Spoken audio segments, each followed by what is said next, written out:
Assalamualaikum warahmatullahi Assalamualaikum warahmatullahi wabarakatuh. Innal hamdalillah nahmaduhu wa nasta'inuhu wa nastaghfiruhu wa nastahdihi wa natubu ilayh wa na'udzu bihi min shururi anfusina wa sayyiati a'malina. Man yahdihillahu fala mudilla lahu wa man yudlil fala hadiya lahu. Ashhadu an la ilaha illallah wahdahu la syarika lah wa ashhadu anna Muhammadan abduhu wa rasuluhu la nabiyya ba'dah.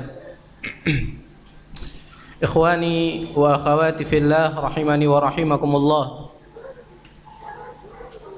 Kita kembali dipertemukan oleh Allah Subhanahu wa taala di dalam majlis yang mulia ini dengan tema yang sebenarnya mungkin sudah sering antum dengarkan, yaitu tentang sifatu al-mar'atis salihah, yaitu sifat-sifat atau ciri-ciri wanita yang salihah. Sebenarnya tema seperti ini bukan hanya dibutuhkan oleh para wanita, akan tapi juga dibutuhkan oleh para pria, terutama bagi mereka yang ingin mencari calon istri. Tentu yang mereka idam-idamkan adalah wanita salihah, sebagaimana pesan Rasulullah sallallahu alaihi wasallam dalam hadis sahih yang diriwayatkan oleh Imam Bukhari Muslim, tunkahul mar'atu li arba'in. Seorang wanita itu biasanya dinikahkan atau dinikahi karena 4 perkara. Biasanya orang mencari wanita itu karena 4 kriteria. Limaliha, karena hartanya. Walihasabiha, karena status sosialnya, apakah dia anak bangsawan atau tidak. Walijamaliha, karena paras cantiknya. Kemudian yang terakhir walidiniha.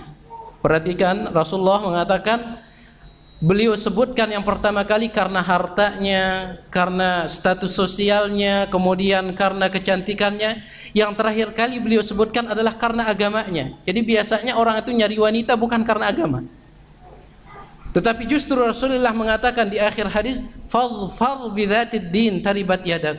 Justru hendaklah kalian cari wanita yang baik agamanya, niscaya kalian akan beruntung. Oleh karena itu kajian ini sekali lagi saya katakan bukan hanya untuk para muslimat, akan tapi juga untuk para ikhwah yang ingin mencari calon istri atau yang ingin menambah, ya. Silahkan, yang ingin menambah silahkan. Cari yang baik agamanya.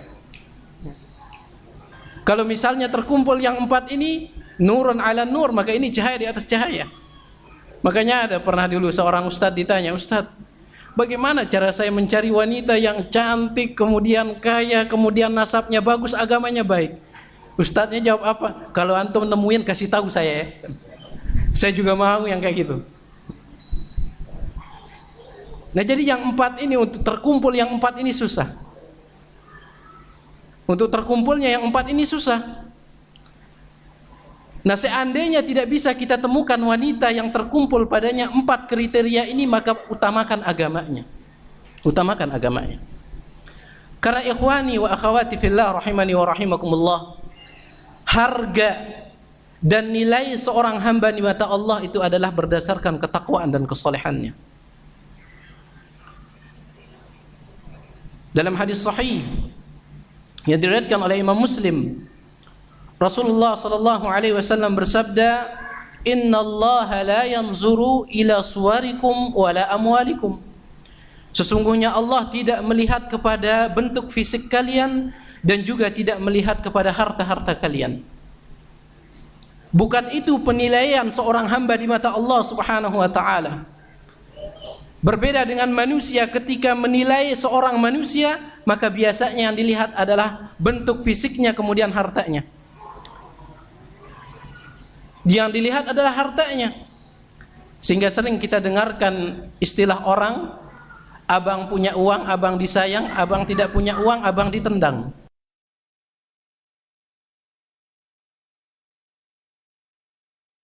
Juga manusia biasanya menilai bentuk fisik.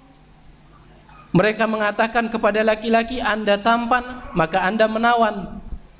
Mereka berkata kepada seorang wanita, Anda cantik, maka Anda menarik. Ini adalah penilaian manusia terhadap manusia yang lain. Akan tapi Allah tidak seperti itu. Allah Subhanahu wa ta'ala tidak melihat kepada bentuk-bentuk fisik kalian dan juga tidak melihat kepada harta-harta kalian. Walakin yanzuru ila qulubikum wa a'malikum. Akan tetapi Allah Subhanahu wa ta'ala melihat kepada hati-hati kalian dan amal perbuatan kalian. Di dalam riwayat Imam At-Tabarani, di sana ada tambahan lafaz yang mengatakan, "Faman kana lahu qalbun salihun tahannanallahu alaihi." Maka barang siapa yang memiliki hati yang saleh, maka Allah pasti akan menyayanginya.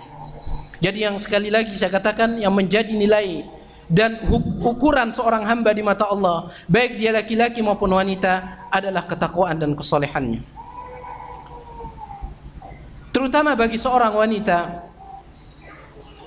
sifat as-salah, yaitu kesolehan, ini merupakan harga mati apabila mereka menginginkan untuk menjadi bunga di dunia ini maupun di akhirat kelak. Apabila mereka ingin menjadi perhiasan terindah di dunia, apalagi di akhirat kelak, maka sifat menjadi wanita salihah adalah harga mati. Rasulullah sallallahu alaihi wasallam bersabda dalam hadis sahih yang diriwayatkan oleh Imam Muslim, "Ad-dunya mata'." Dunia ini adalah perhiasan, dunia ini adalah kemewahan. Wa khairu mata'id dunya al-mar'atu salihah. Dan sebaik-baik perhiasan dan kemewahan dunia adalah wanita yang salihah. Maka sangat perlu bagi seorang muslimah untuk mengetahui bagaimana caranya untuk menjadi wanita salihah. Pada kesempatan ini saya akan membawakan satu ayat Al-Quran dan 3 hadis Rasulullah sallallahu alaihi wasallam. Kemudian dari ayat tersebut dan hadis-hadis tersebut kita akan mengambil beberapa sifat dari wanita salihah. Tentunya masih banyak lagi sifat-sifat mereka, akan tapi saya akan mencukupkan dengan apa yang akan saya ambil dari ayat tersebut dan juga dari hadis-hadis tersebut. Yang pertama adalah firman Allah dalam surat An-Nisa ayat yang ke-34. Allah Subhanahu wa ta'ala berfirman, "Fas-salihatu qanitatun hafizatun lil ghaibi bima hafizallah." Allah Subhanahu wa ta'ala berfirman, maka wanita-wanita salihah itu adalah qanitatun, yang taat kepada Allah Subhanahu wa ta'ala, hafizatun lil ghaib, serta mereka adalah orang-orang atau wanita-wanita yang menjaga diri ketika suami mereka tidak ada di sisi mereka. Di dalam ayat yang singkat ini kita mengambil 2 ciri atau sifat dari wanita salihah. Yang pertama adalah taat kepada Allah Subhanahu wa ta'ala. Wanita salihah adalah wanita yang memperbaiki hubungannya dengan Allah Subhanahu wa ta'ala. Apa yang menjadi hak-hak Allah mereka berikan, baik itu berupa hak tauhid yang merupakan hak terbesar bagi Allah, begitu pula dengan hak-hak ibadah yang lainnya. Berkaitan dengan ciri yang pertama ini, saya ingin menekankan satu ibadah yang menjadi hak milik Allah Subhanahu wa ta'ala, yang banyak wanita muslimah melalaikannya, yaitu ibadah salat. Ibadah salat. Di dalam hadis sahih yang diriwayatkan oleh Imam Tirmidzi, Rasulullah sallallahu alaihi wasallam bersabda, "Ra'sul amril Islam." Yang menjadi pondasi dari segala urusan itu adalah Islam. Wa amuduhus shalah, dan tiangnya adalah salat. Wa dzirwatu sanamihi al-jihad, sedangkan puncaknya adalah jihad di jalan Allah. Di dalam hadis ini beliau sallallahu alaihi wasallam mengatakan bahwasanya tiang dari segala urusan adalah salat.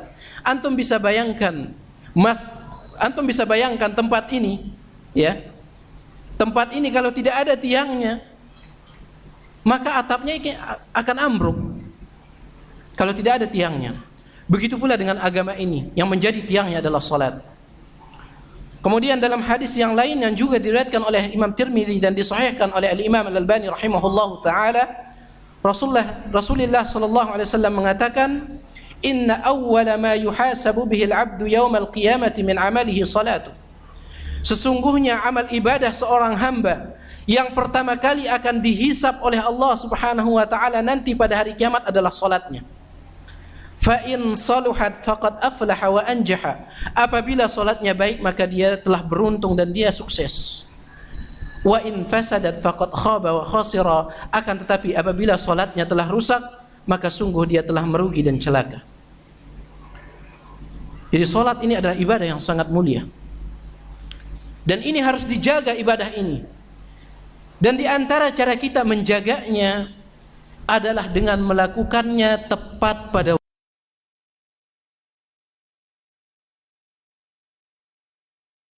Rasulullah sallallahu alaihi wasallam ditanya oleh sahabat beliau Abdullah bin Mas'ud, "Ya Rasulullah, ayyul a'mali ahabbu ila Allah?" Wahai Rasulullah, amal ibadah apa yang paling dicintai oleh Allah Subhanahu wa taala?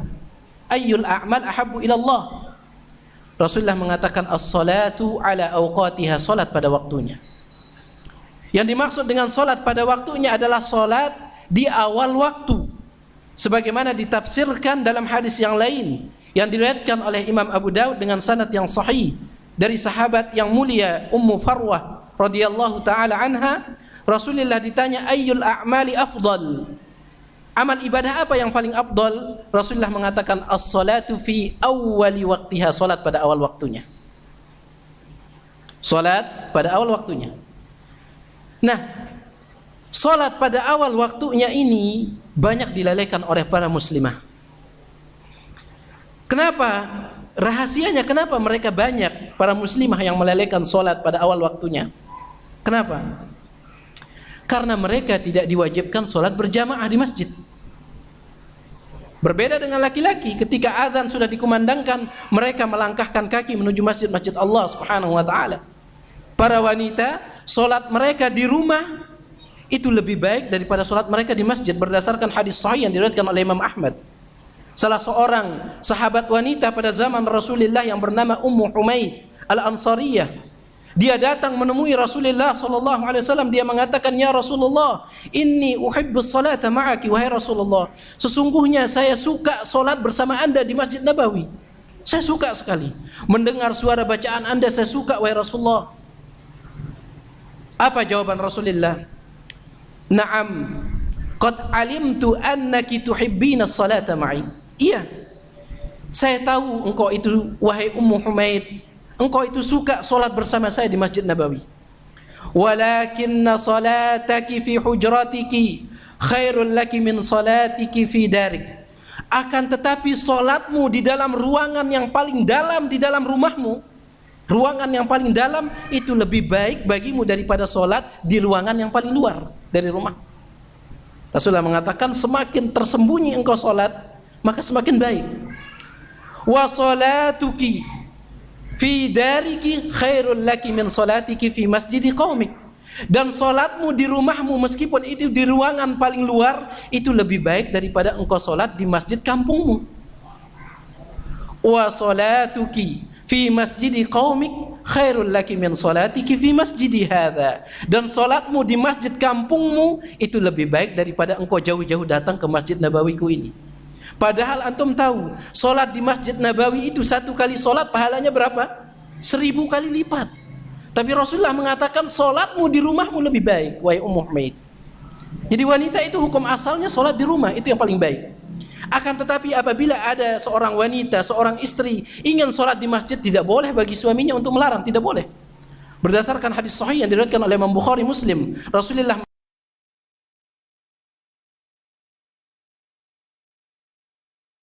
itu dari masjid-masjid Allah, jangan kalian larang.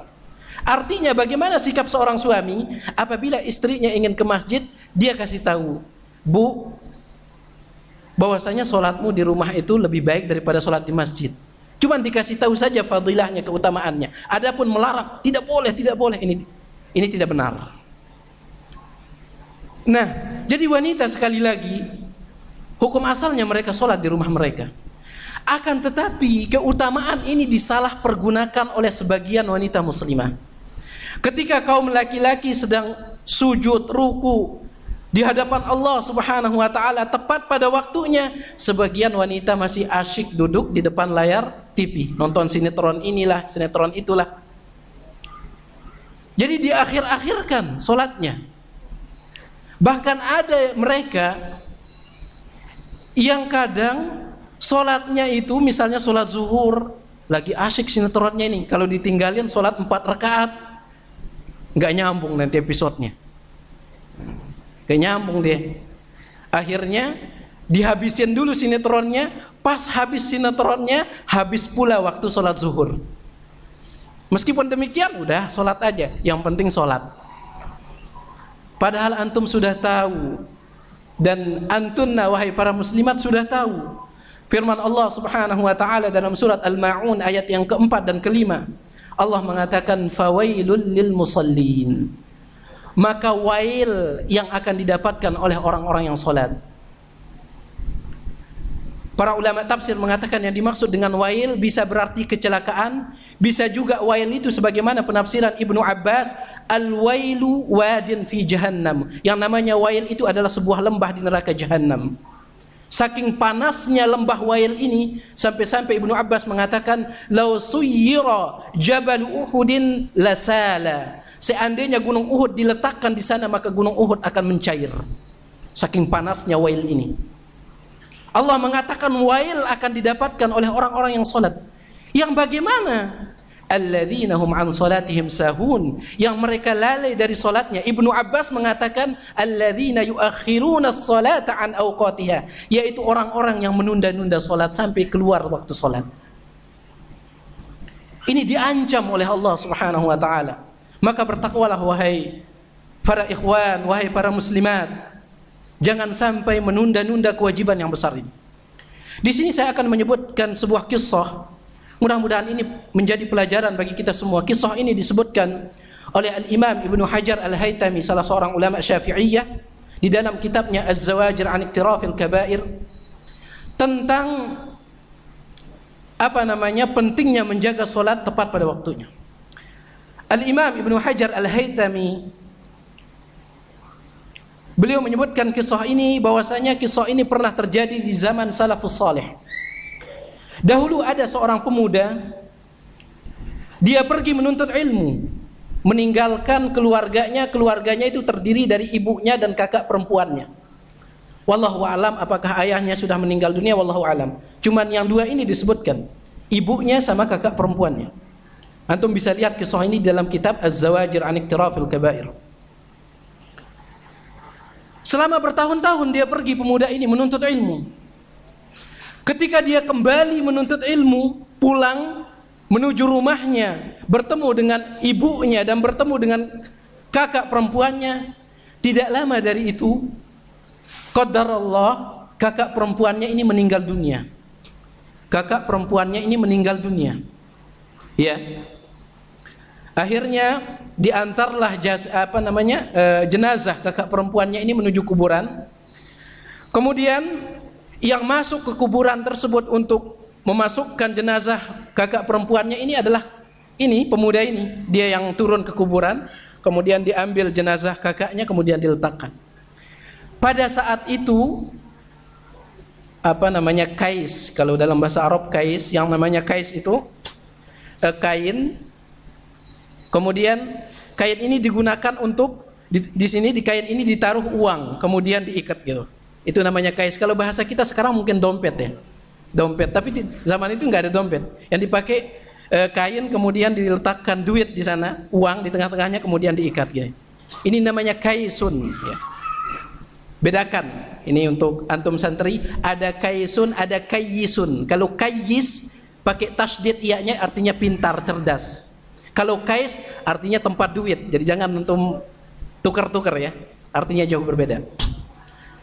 Jadi ketika dia memasukkan jenazah kakaknya, dia tidak sadar kalau kaisnya itu atau dompet uangnya itu jatuh ke dalam kuburan. Dia nggak sadar. Jatuh. Sedangkan para ulama ijma', mereka sepakat tidak boleh membawa harta atau memasukkan harta ke dalam kuburan, itu tidak boleh. Sepakat para ulama, tidak ada khilaf. Sebagaimana disebutkan dalam kitab Al-Mawsu'ah Al-Fiqhiyah Al-Kuwaitiyah. Jadi jatuh hartanya, duitnya pemuda ini bersama kaisnya di kuburan kakak perempuannya ini jatuh. Kemudian setelah itu ditutuplah kuburan ini pakai tanah. Kemudian orang-orang pulang. Di tengah jalan baru dia sadar, ternyata kaisnya ini hilang. Dompetnya ini hilang. Dompetnya ini hilang. Dan besar kemungkinan dompet ini jatuh ke dalam kuburan kakaknya. Jatuh ke dalam kuburan kakak perempuannya ini. Akhirnya balik dia ke kuburan tersebut, udah nggak ada orang. Kemudian dia bongkar lagi kubur itu sendirian.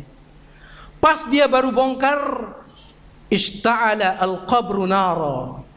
Kubur ini mengeluarkan api. Subhanallah. Baru saja ditutup, kuburnya sudah mengeluarkan api.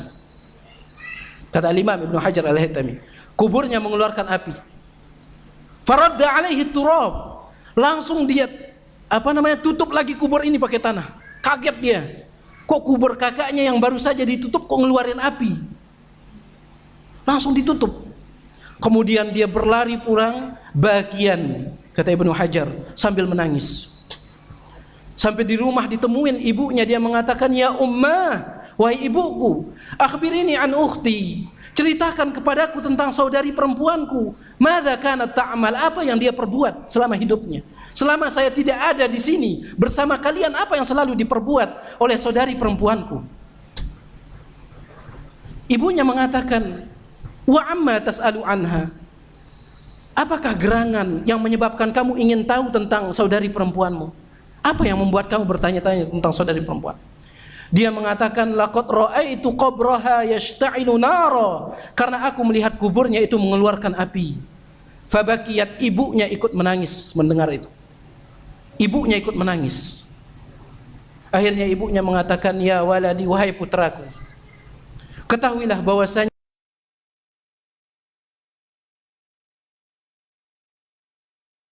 dia suka melalaikan salat." Jadi dia suka mengundurkan waktu salat dari waktunya. Sampai keluar bahkan waktu salat tersebut. Seandainya kisah ini benar seperti yang disebutkan oleh Imam Ibnu Hajar Al-Haytami, ini menunjukkan kebenaran firman Allah Subhanahu wa taala, "Fawailul lil musallin." Maka wail, yaitu wadi di dalam neraka jahanam bagi mereka yang salat, yang suka mengundur salat sehingga keluar dari waktunya. Jadi ini dia sifat yang pertama dari wanita muslimah atau wanita yang salihah, yaitu mereka membangun hubungan yang erat dengan Allah Subhanahu wa taala, terutama ibadah salat yang merupakan ibadah paling besar setelah dua kalimat syahadat. Kemudian dari ayat ini kita juga mengambil satu sifat yang lain dari wanita muslimah atau wanita yang salihah. Allah mengatakan, "Hafizatun lil ghaibi bima hafizallah."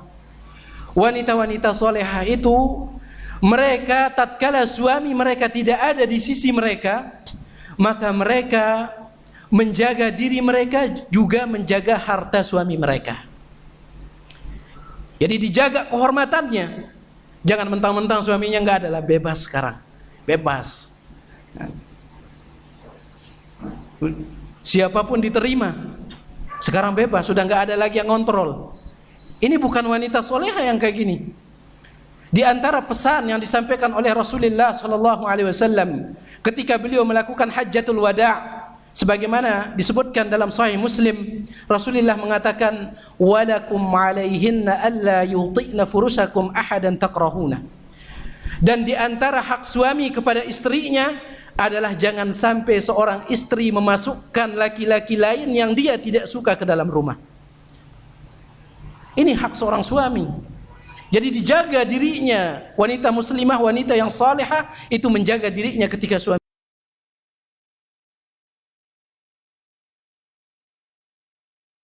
Jangan ketika suami sudah tidak ada, beli itu, beli ini. Yang kemarin gak beli, sekarang beli. Ini bukan wanita yang salihah. Bahkan para ulama mereka berbeda pendapat tentang apa hukumnya seorang istri bersedekah dengan harta suaminya tanpa izin suaminya. Ini sedekah loh, bukan belanja, ini sedekah. Kalau ada orang miskin datang ke rumah seorang istri atau seorang wanita, saat itu suaminya nggak ada di rumah wanita ini. Orang miskin ini minta sedekah. Bolehkah istri tersebut atau wanita tersebut memberikan sedekah kepada fakir miskin itu tanpa izin suaminya ataukah tidak? Khilaf kuat di antara para ulama. Sebagian mengatakan boleh, sebagian mengatakan tidak. Yang mengatakan tidak boleh berdasarkan hadis sahih yang diriwayatkan oleh Imam Abu Daud. Rasulullah SAW mengatakan, la tumfik imra'atun syai'an. Jangan sampai seorang wanita bersedekah dengan apapun min baiti zaujiha, dari harta suaminya, illa biizni zaujiha, kecuali dengan izin suaminya. Jadi nggak boleh, kata mereka, nggak boleh. Yang mengatakan, ulama yang mengatakan boleh seorang wanita bersedekah meskipun tanpa izin suaminya, mereka berdalil dengan hadis sahih yang dikeluarkan oleh Imam Bukhari. Rasulullah mengatakan, idza anfaqatil mar'atu min kasbi zawjiha bighairi amrihi falaha nisfu ajrihi. Apabila ada seorang wanita berinfak, bersedekah dengan menggunakan harta suaminya tanpa izin suaminya, maka dia mendapatkan setengah dari pahala suaminya. Jadi boleh, kata mereka. Jadi sama-sama punya dalil. Ini kuat sekali khilafnya, kuat. Ini masalah sedekah loh. Masalah sedekah. Antum tahu pahala sedekah itu luar biasa. Pahala sedekah itu luar biasa. Tapi masalah sedekah seorang wanita tanpa izin suaminya justru diperselisihkan oleh para ulama. Dan pendapat yang kuat dalam masalah ini, wallahu ta'ala a'lam, adalah dikumpulkan antara kedua dalil ini.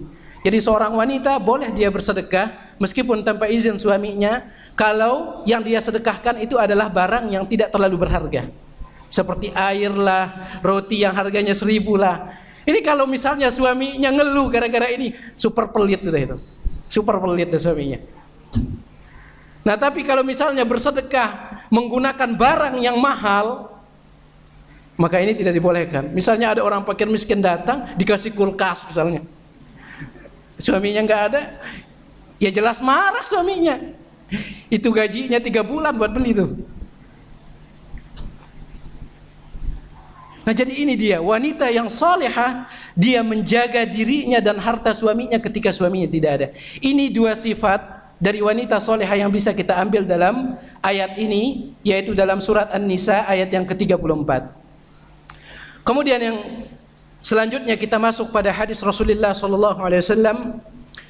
Dalam sebuah hadis yang dikeluarkan oleh Imam Abu Daud dan dihasankan oleh Imam Al-Albani rahimahullahu taala, Rasulullah SAW mengatakan, khairu nisaikum allati idza nazarta ilaiha sarratka wa idza ata'taha wa idza amartaha ata'atka wa idza ghibta anha hafizatka fi nafsiha wa maliha.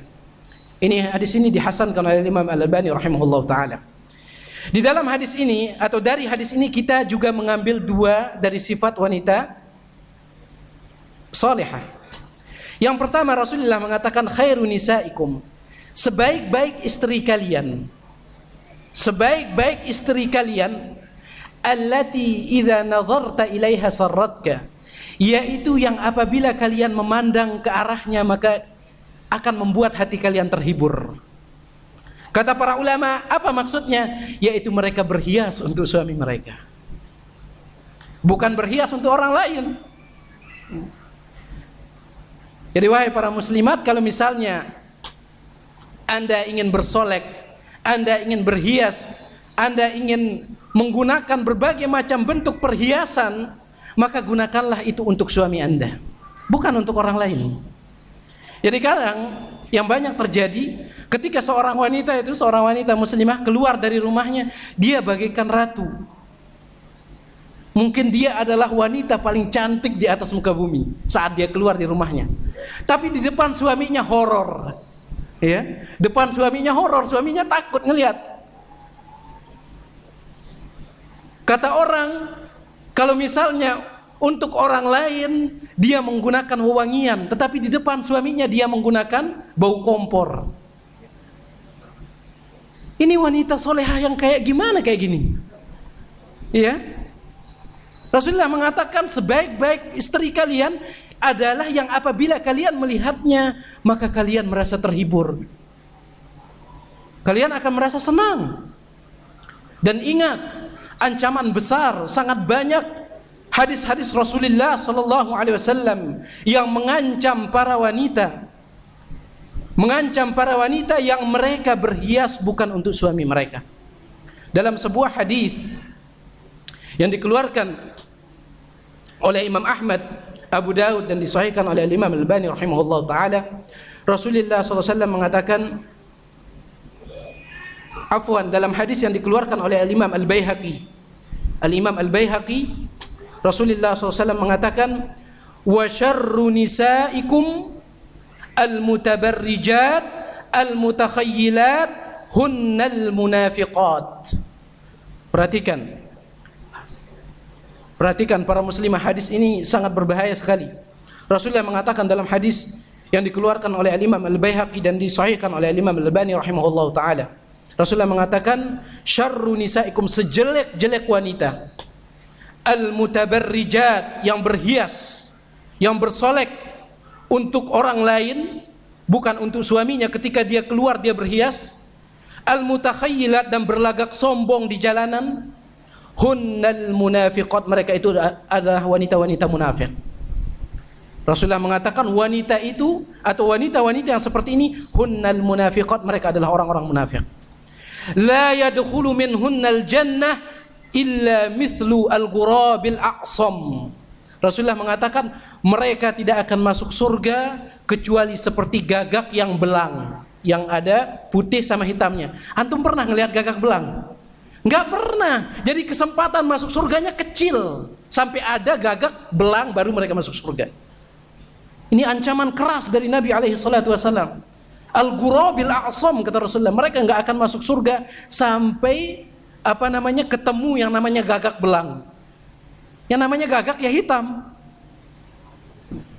Ini luar biasa ancaman bagi mereka para wanita yang bersolek bukan untuk suami-suami mereka. Dalam hadis yang lain diriwayatkan oleh Imam Tirmidzi, Abu Daud dan yang lainnya, disahihkan oleh Imam Al-Albani rahimahullahu taala, Rasulullah sallallahu alaihi wasallam mengatakan, "Idza ista'taratil mar'atu", apabila ada seorang wanita dia menggunakan wewangian, dia menggunakan parfum dan yang lainnya, famarrat 'alal qaumi liyajidu min rihiha, kemudian dia keluar dari rumahnya, kemudian dia melewati sekelompok laki-laki agar mereka bisa mencium aroma wangian yang dia pakai, fahiya kadza wa kadza, maka dia adalah begini dan begini. Abu Musa Al-Asy'ari yang meriwayatkan hadis ini, sahabat Rasulullah, beliau mengatakan fahiya zaniyatun, yang dimaksud dengan dia adalah begini-begini maksudnya dia adalah seorang penzina. Subhanallah, dia adalah seorang penzina, kata Abu Musa Al-Asy'ari. Kenapa dia disebut dia adalah seorang penzina? Kenapa? Dijelaskan oleh Al-Imam Al-Mudhhiri, salah seorang ulama Hanafiyah, di dalam kitabnya Al-Mafatih Syarhu Mishkatil Masabih. Beliau menjelaskan kenapa dia disebut sebagai penzina di dalam hadis ini. Karena dengan dia memakai wewangian tersebut, kemudian dia melewati sekelompok laki-laki, maka otomatis laki-laki tersebut akan memandangnya. Sedangkan mata itu ada zinanya, sebagaimana sabda Rasulullah SAW, wa zinal aini an-nazar, kata Rasulullah, zina mata itu adalah memandang. Gara-gara dia memakai wewangian tersebut, pasti laki-laki yang mencium aroma wanginya wanita ini pasti akan melihat ke arahnya. Makanya pantas Rasulullah mengatakan fahiya zaniyah, dia adalah seorang penzina. Kemudian di dalam hadis yang lain, Rasulullah sallallahu alaihi wasallam bersabda, la tuqbalu salatul mar'ati idza tatayyabat li hadzal masjid hatta tarji'a fataktasila ghuslaha lil janabah. Hadis ini sahih. Tidak diterima salat seorang wanita apabila dia pergi ke masjid sambil mengenakan wewangian. Salatnya di masjid itu tidak diterima. Kapan diterima? Sampai dia hatta tarji'a, dia pulang dulu ke rumahnya, fataktasila, kemudian dia mandi, ghuslah lil janabah, persis seperti mandi junub. Ini sholat, ya. Untuk pergi ke masjid saja seorang wanita mengenakan wewangian itu tidak dibenarkan. Tidak dibenarkan. Apalagi pergi ke pasar. Ke masjid tidak dibenarkan. Solatnya tidak diterima kata Rasulullah. Akan tetapi yang dimaksud dengan tidak diterima solatnya di sini, sebagaimana yang dijelaskan oleh Al-Imam Al-Mudhhiri, yang dimaksud adalah dia tidak mendapatkan pahala solat. Adapun sah atau tidaknya maka solatnya adalah sah. Wallahu taala alam. Jadi intinya para muslimat, bahwasanya kalau anda ingin berhias, maka berhiaslah untuk suami anda.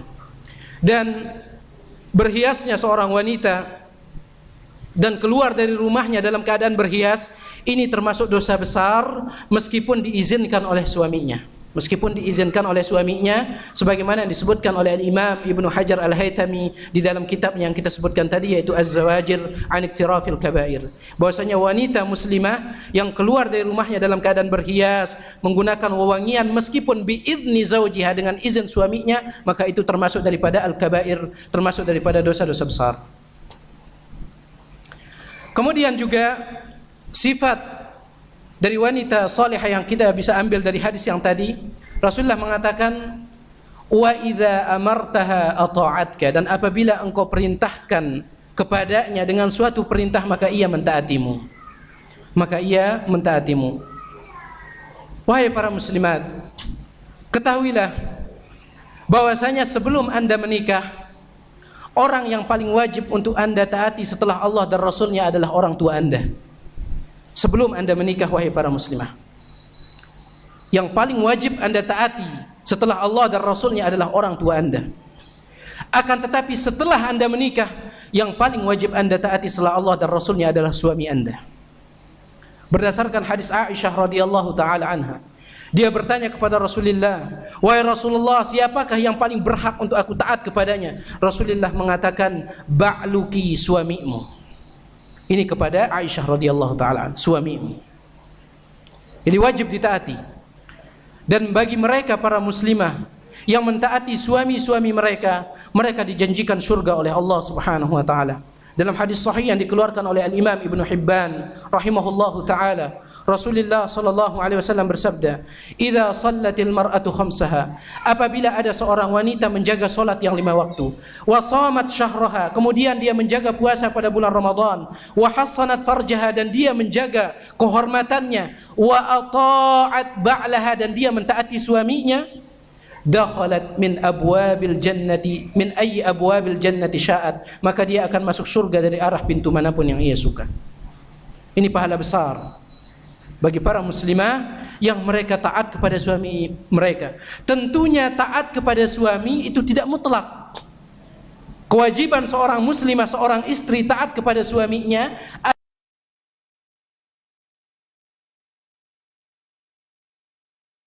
diriwayatkan oleh Imam Bukhari, Muslim. Rasulullah mengatakan, la ta'ata li makhluqin fi ma'siyatil khaliq, tidak ada kewajiban taat kepada makhluk apabila ia memerintahkan untuk berbuat maksiat kepada Allah. Innamat ta'atu fil ma'ruf, karena sesungguhnya taat itu wajibnya adalah di dalam kebaikan. Jadi ini dia hadis yang pertama yang menyebutkan tentang ciri wanita salihah. Udah berapa cirinya? 4 ya. 2 dari ayat tadi, kemudian 2 lagi dari hadis ini. Kemudian hadis yang berikutnya, di sana juga kita akan mengambil beberapa ciri dari wanita yang salihah. Rasulullah SAW mengatakan dalam hadis sahih yang dikeluarkan oleh Imam Al-Baihaqi, khairu nisaikum al-wadudu al-waludu al-mutawatiyatu al-mutawasiyah. Sebaik-baik wanita kalian atau istri kalian al-wadud, yang penuh kasih sayang kepada suaminya dan anaknya. Al-wadud, yang penuh kasih sayang. Al-mutawatiyah, al-mutawatiyah juga artinya penuh cinta, sama al-wadud dan al-mutawatiyah. Al-mutawasiyah, al-mutawasiyah artinya yang menolong suaminya untuk melakukan ketaatan. Di sini kita bisa mengambil 2 dari ciri wanita salihah. Yang pertama, bahwasanya wanita salihah adalah mereka yang penuh kasih sayang terhadap suami-suami mereka, dan juga kepada anak baik putra maupun putri mereka. Ini wanita salihah. Dia sayang kepada suaminya. Meskipun misalnya suaminya itu lebih rendah status sosialnya dari dirinya, karena pada zaman kita ini banyak ya wanita yang kerja suaminya nganggur. Kalau misalnya ada istilah ibu,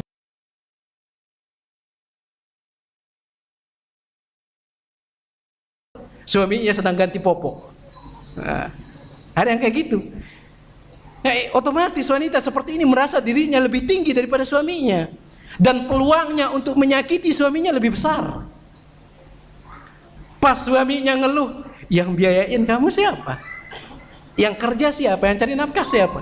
Saya apa kamu? Kadang ada wanita yang seperti itu. Dan ini bukan merupakan ciri wanita yang saleh. Wanita yang salehah bagaimanapun tinggi derajat sosialnya, tetap dia menghormati suaminya. Kenapa? Karena Allah berfirman, "Ar-rijalu qawwamuna 'alan nisa." Laki-laki itu yang menjadi pemimpin atas para wanita. Dia taat kepada suaminya.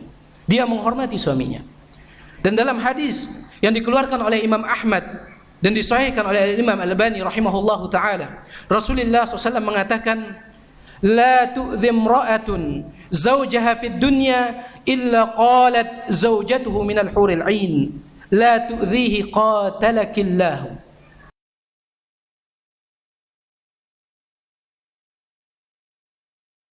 Bidadari yang ada di atas surga, bidadari yang berada di dalam surga itu berkata dari surga itu dia berkata apa? La tu'dhihi, jangan kau sakiti suamimu, qatalakillah, semoga Allah memusuhimu. Kata Al-Imam Al-Mudhiri, bagaimana dia tahu bidadari itu kalau si istri ini menyakiti suaminya? Allah Subhanahu wa taala buka tabir antara surga dengan dunia. Fa innama huwa indaki dakhilun yushikalah, orang yang mampir di sisimu, kata bidadari tersebut. Adalah orang yang mampir di sisimu, kata bidadari tersebut, dan dia sebentar lagi akan menghampiri kami. Ini kabar gembira bagi suaminya. Para laki kabar gembira ini.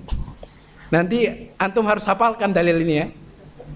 Setiap kali misalnya istri antum nekat sama antum, bacakan hadis ini. Jadi ini dia.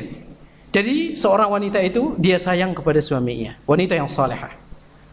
Kemudian juga sifat yang bisa kita ambil dari hadis ini, Rasulullah mengatakan al-mutawasiyah. Wanita yang salehah adalah wanita yang membantu suaminya untuk berbuat ketaatan. Yang berbuat ketaatan. Di dalam hadis yang disahihkan oleh Imam Al-Albani rahimahullahu taala,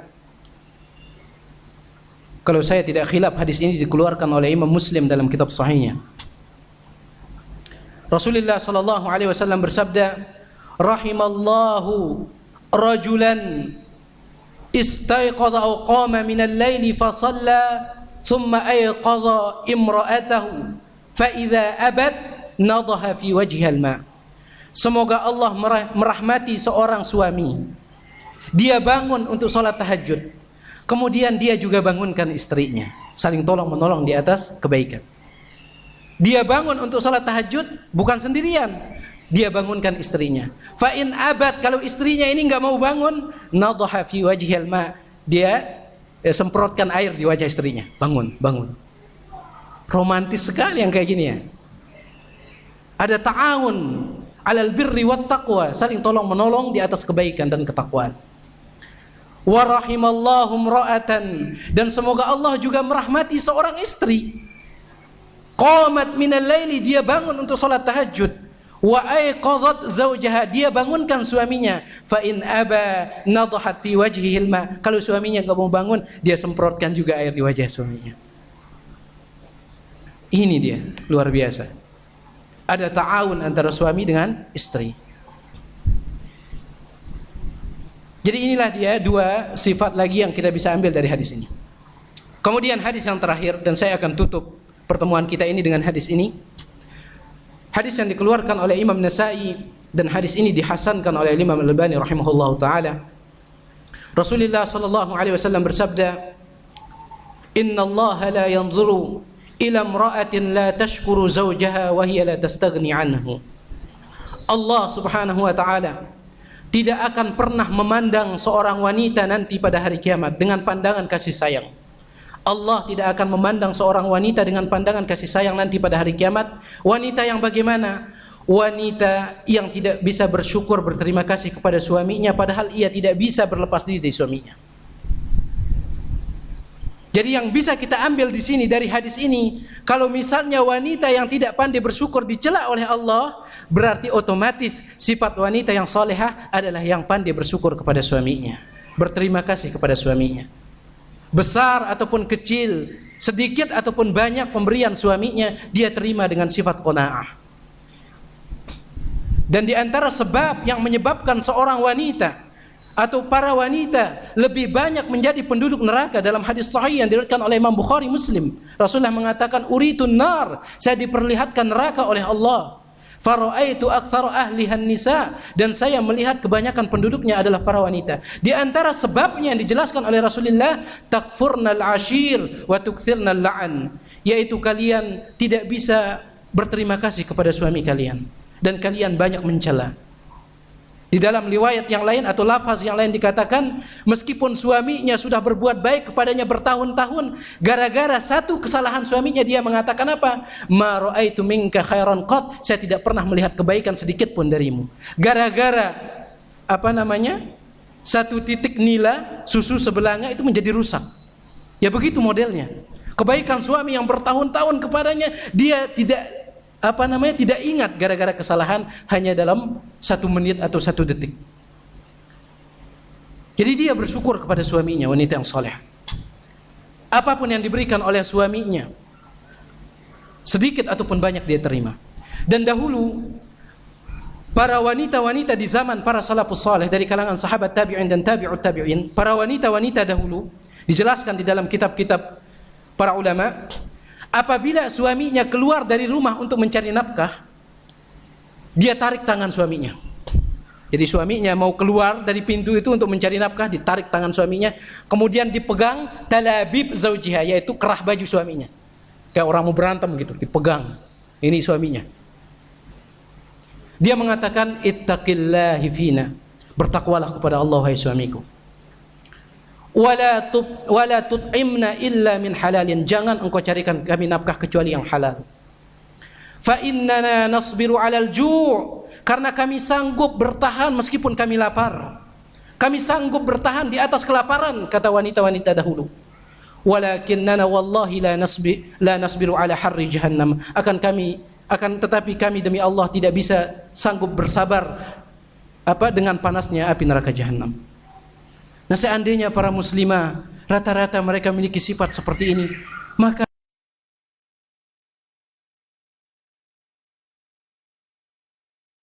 keluarga yang sakinah, mawaddah warahmah. Dan ingat wahai para muslimah, bahwasanya keluarga yang kaya raya bukanlah keluarga yang memiliki mobil, bukan keluarga yang memiliki motor, bukan keluarga yang memiliki ini dan itu, bukan. Tapi keluarga yang kaya adalah keluarga yang memiliki kekayaan hati. Rasulullah SAW bersabda dalam hadis sahih yang dikeluarkan oleh Imam Bukhari, innamal ghina laisa an kathratil mal, sesungguhnya kaya itu bukanlah karena banyaknya harta, wa innamal ghina ghinan nafs, tetapi kaya yang sebenarnya adalah kekayaan jiwa. Antum misalnya meskipun punya mobil, punya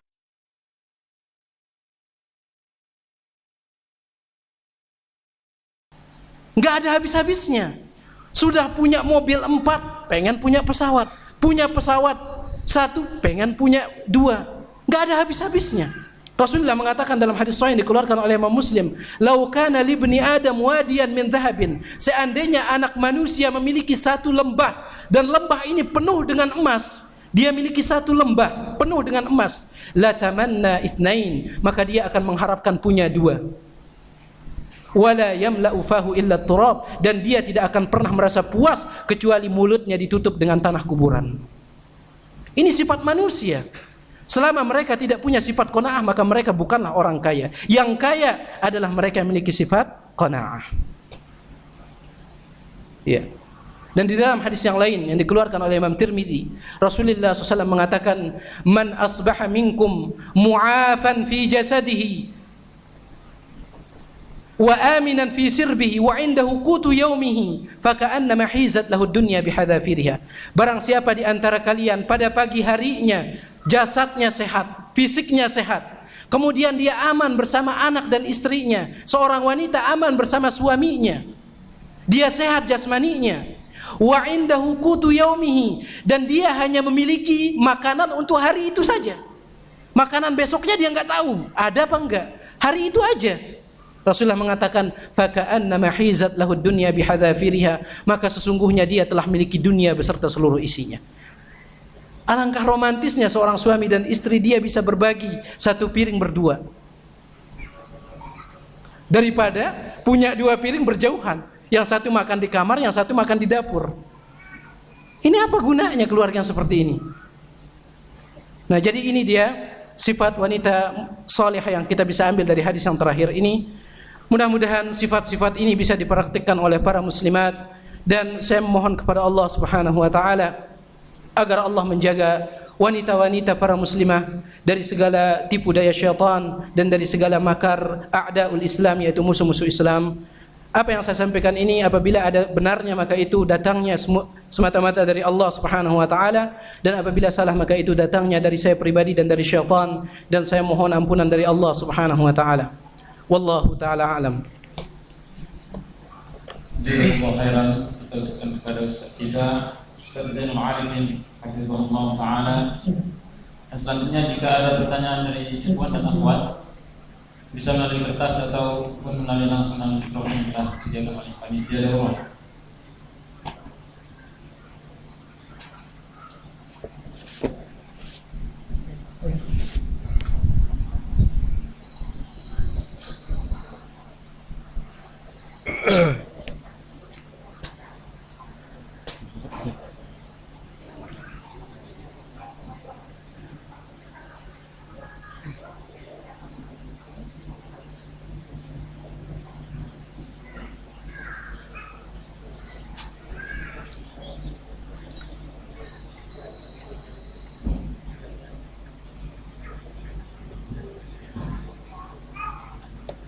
Baik. Di sini ada pertanyaan mengenai haramnya wangian bagi wanita. Apa hukumnya pelicin pakaian bagi wanita?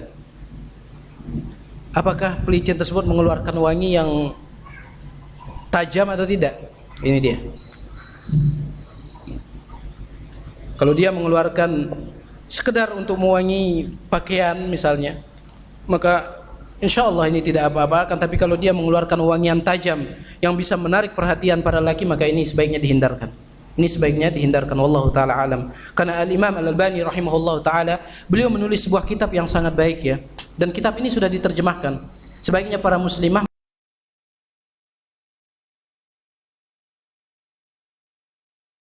Mar'atil Muslimah, kemudian diterjemahkan juga dengan judul yang sama, Jilbab Wanita Muslimah. Ya, di sana beliau mengatakan wewangian yang diharamkan oleh Allah kepada para wanita itu bisa langsung di tubuh, dipakai kayak parfum, bisa juga di pakaian. Misalnya pakaiannya udah setelah dipasang kemudian diparfumin, bisa juga. Nah, jadi saya katakan di sini kalau misalnya pelicin pakaian tersebut mengeluarkan wewangian yang tajam sehingga menarik perhatian para laki, sebaiknya dihindarkan. Tapi kalau misalnya untuk sekedar wanginya itu tidak terlalu tajam, maka insya Allah ini tidak apa-apa. Wallahu taala alam. Kemudian di sini juga dikatakan bagaimana wanita yang keluar rumah memakai bedak tipis hanya untuk menghilangkan pada wajah minyak pada wajah, bukan untuk tabarruj. Insya Allah ini tidak apa-apa. Kalau misalnya bedaknya tipis bukan untuk niat tabarruj. Karena ada orang, kalau istilah orang Jakarta itu ada sebagian wanita itu berhiasnya itu, kalau istilah anak sekarang lebay ya, berlebih-lebihan. Sampai-sampai bedaknya itu dikatakan, kalau orang Betawi bilang itu mau kemana gitu, mau nari topeng gitu. Jadi wajahnya itu udah tertutup sama bedaknya, kayak topeng, udah tebalnya kayak topeng. Ini ada juga yang kayak gitu. Sampai ada juga macam-macam lah yang dipakai oleh wanita sekarang. Kadang sebagian pipinya dibedak sengaja dibuat merah, kayak orang habis ditampar. Kayak orang habis ditampar. Tapi itu justru menjadi tren ya, disukai oleh banyak orang. Dan dahulu para wanita muslimah dahulu mereka mempercantik diri dengan berwudu. mereka mempercantik diri dengan berwudu. Dan ini menunjukkan kebenaran sabda Nabi alaihi salatu wasallam. Disebutkan oleh Syekh Muhammad bin Shalih Al-Utsaimin di dalam fatwa beliau, ketika beliau ditanya tentang apa hukumnya pergi ke salon-salon kemudian berhias diri bagi seorang wanita, beliau mengatakan kalau itu mengeluarkan untuk suaminya maka tidak apa-apa. Kemudian yang perlu dilihat juga adalah biayanya. Kalau terlalu banyak, kata beliau, maka ini sebaiknya dihindarkan. Kenapa? Karena takut mubadzir. Takut mubadzir. Kemudian beliau mengatakan, dahulu para wanita-wanita salafus saleh mereka mempercantik diri dengan wudu. Dan Rasulullah SAW mengatakan, nanti pada hari kiamat, dalam hadis sahih riwayat Imam Bukhari Muslim, nanti pada hari kiamat saya bisa membedakan mana umatku dan mana yang bukan umatku. Dengan cara apa? Jadi umat Nabi Muhammad nanti pada hari kiamat itu wajahnya bersinar dengan air wudu, gara-gara air wudu. Jadi wanita muslimah kalau ingin mempercantik diri maka dengan cara berwudu. Dan wudu itu bukan hanya ketika untuk sholat. Setiap kali Anda berhadas, baik itu hadas kecil, maka berwudulah. Berwudulah. Wallahu taala alam.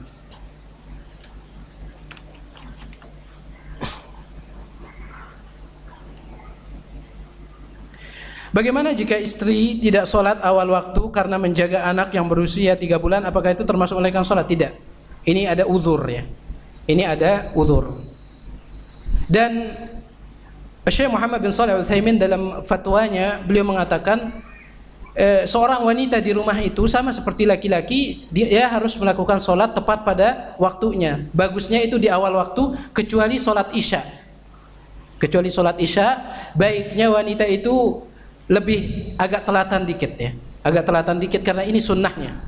Suatu ketika Rasulullah SAW itu ditunggu oleh para sahabat untuk sholat isya.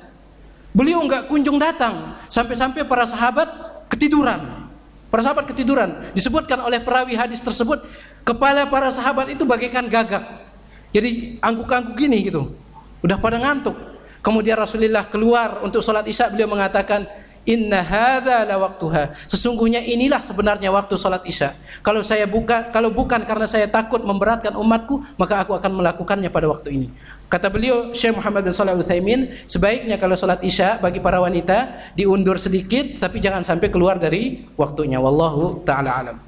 Jadi ini tidak apa-apa ya. Kalau misalnya dia punya anak 3 bulan umurnya, ditunggu suaminya pulang, maka ini tidak apa-apa.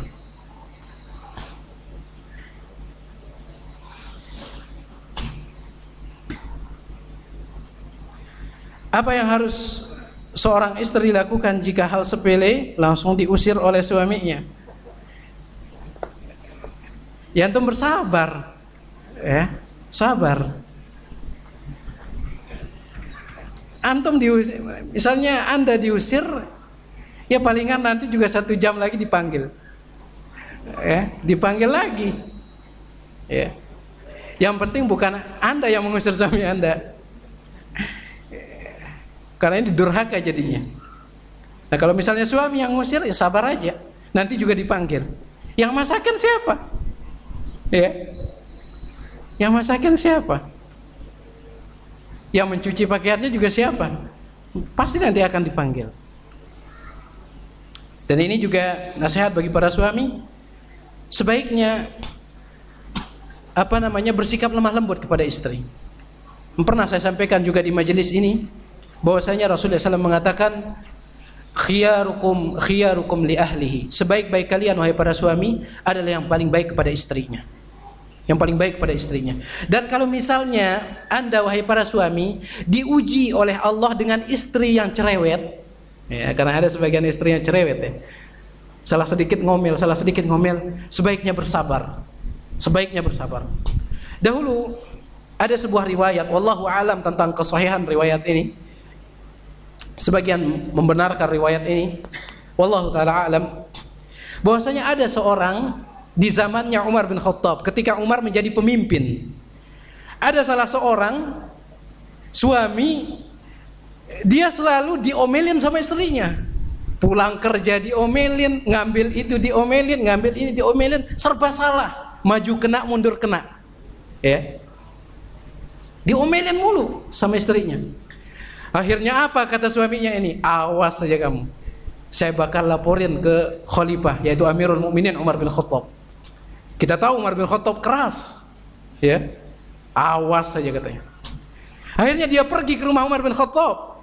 Sesampai di depan pintu Umar bin Khattab, ternyata Umar bin Khattab sedang diomelin sama istrinya.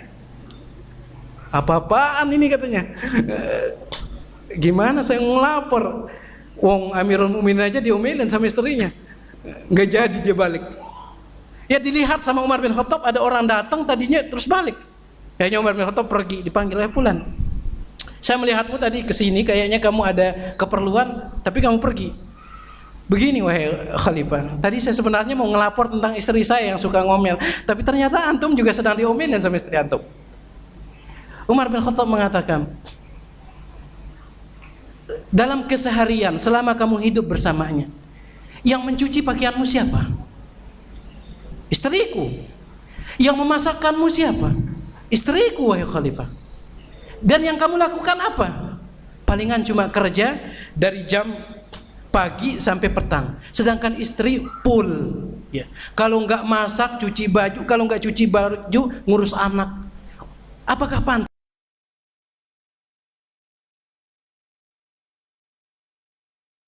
Mukminin Umar bin Khattab yang ditakuti oleh syaitan. Sampai-sampai Rasulullah mengatakan dalam hadis sahih yang dikeluarkan oleh Imam Bukhari, "Lau salakta fajjan wa salaka asy-syaitanu fajjan, salaka asy-syaitanu fajjan akhar." Wahai Umar, apabila engkau berjalan di sebuah gang, kemudian syaitan juga berjalan di gang tersebut, syaitan nyari gang lain takut sama Umar. Tapi Umar ini bukan takut sama istri, bukan. Tapi ini menghormati istri. Ya. Jadi saya katakan kepada akhwat ini, jika misalnya gara-gara hal seperti ini diusir, maka bersabarlah. Kemudian ini mungkin pertanyaan yang terakhir.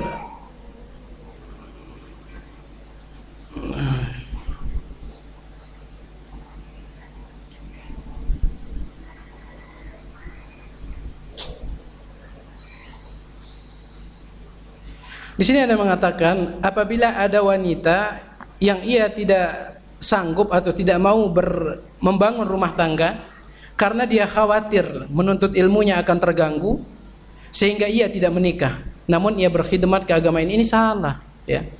Ini salah, menyalahi fitrah manusia. Menikah itu bukan hanya sunnah dari Rasulullah SAW, bukan. Akan tetapi sunnah semua Rasul, sunnah semua Nabi, ya. Sunnah semua Nabi dan Rasul. Bahkan Nabi Isa yang saat ini masih hidup, ya. Nabi Isa saat ini masih hidup dan beliau berada di langit, dan nanti di akhir zaman beliau akan turun untuk membunuh Dajjal. Setelah beliau membunuh Dajjal, beliau akan menikah. Karena ini sunnah semua Rasul, ya, sunnah semua Rasul. Dan tatkala ada seorang sahabat yang datang kepada Rasulullah, tepatnya 3 orang sahabat. Salah satunya mengatakan bahwasanya dia berjanji tidak akan menikah dan fokus untuk ibadah. Rasulullah marah. Rasulullah marah. Beliau mengatakan, "Ama wallahi inni la akhsyakum wa atqakum lillah." Ketahuilah bahwasanya aku adalah orang yang paling takut dan bertakwa kepada Allah. Meskipun demikian aku juga menikah, kata Rasulullah. "Faman raghiba an sunnati falaysa minni." Siapa yang tidak suka dengan caraku, maka dia bukan termasuk golonganku. Jadi ini bukan alasan yang menuntut ilmu. Kadang bisa dikumpulkan antara menuntut ilmu dengan menikah. Antara menuntut ilmu dengan menikah. Suatu contoh, kalau misalnya antum pernah baca kisahnya Raden Ajeng Kartini, ya. Raden Ajeng Kartini dikatakan pada zaman hidupnya dia, Raden Ajeng Kartini pada zaman hidupnya dia itu tidak dibolehkan bagi wanita untuk menuntut ilmu, tidak dibolehkan. Nah, setelah dia menikah, justru suaminya mendukungnya menuntut ilmu. Karena suaminya orang bangsawan, didukung, disokong sama suaminya. Bisa jadi suami itu menjadi pembantu Anda di dalam menuntut ilmu, yang membantu Anda. Jadi ini bukan alasan, ya. Bukan alasan bagi seorang wanita untuk tidak menikah hanya gara-gara menuntut ilmu. Wallahu ta'ala a'lam. Mudah-mudahan apa yang sampaikan ini ada manfaatnya. Subhanakallahumma wa bihamdika asyhadu an la ilaha illa anta astaghfiruka wa atubu ilaik.